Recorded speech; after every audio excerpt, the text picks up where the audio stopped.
আসসালামু আলাইকুম বন্ধুরা, আজকে যে লোগোগুলো দেখতেছেন এই লোগোগুলো সেম কপি কিভাবে করা যায় দেখে দেখে এই কাজটা আজকে শিখব। তাহলে আসলে একটা একটা করে শুরু করি। প্রথমে এটা থেকে শুরু করে একটা সার্কেল নিয়ে নেব, হুইল কালার টপ করে দেব, স্ট্রোকটাকে কালো করে দেব,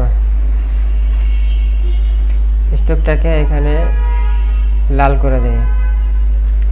shift control alt shift press করে ড্র্যাগ করব, স্ট্রোকটাকে বাড়িয়ে দেব।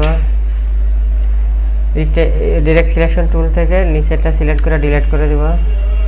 এটাকে অল্টার প্রেস করে নিচে একটা কপি করব, এটাকে শিফট চেপে ধরে একটা ছোট করব, এটাকে আর একটা সাইডে কপি করব, কন্ট্রোল ডি প্রেস করব, তিনটা কপি করলাম।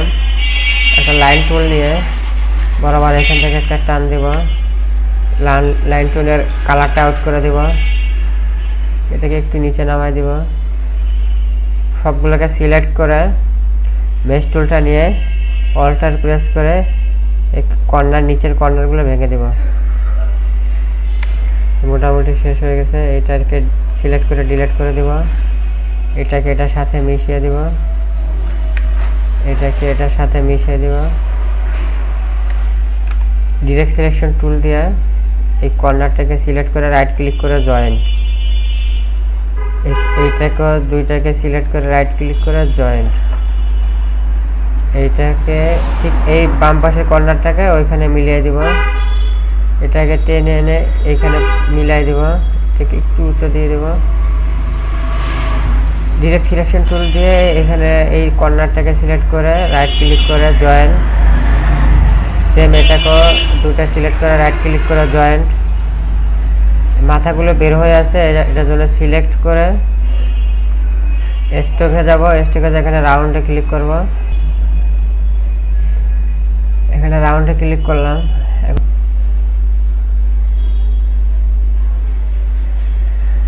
এখন স্ট্রোকটা বেশি হয়ে গেছে, স্ট্রোকটা একটু কমায় দেয়, মাথাটা বানায় দেয়।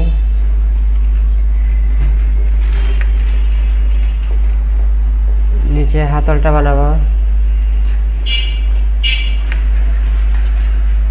ঠিক এটাকে অল্টার প্রেস করে নিচে একটা কপি করব, এটাকে এখানে মিশিয়ে দিব,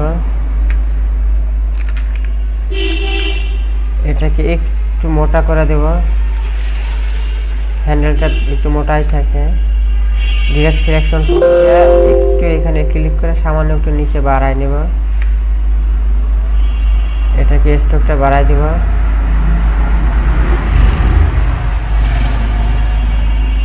এখন যেটা করব, আর একটা ইলিপস নিয়ে নেব,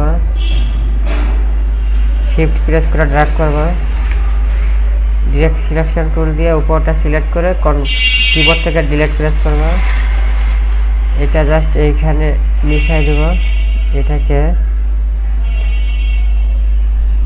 শিফট প্রেস করে হালকা ছোট করব। তো আশা করি মোটামুটি আমাদের কমপ্লিট। সাঁতার একটু বড় লাগতেছে, একটু মোটা হয়ে গেছে, দুইটাই একটু কমে দেই। আশা করি দেখতে পাচ্ছেন মোটামুটি কমপ্লিট হয়ে গেছে। তো এটা জাস্ট দেখে দেখে কপি করছে। আপনারা চাইলে যতগুলো টুলস ব্যবহার করা হয়েছে দেখে দেখে এভাবে কপি করতে পারবেন।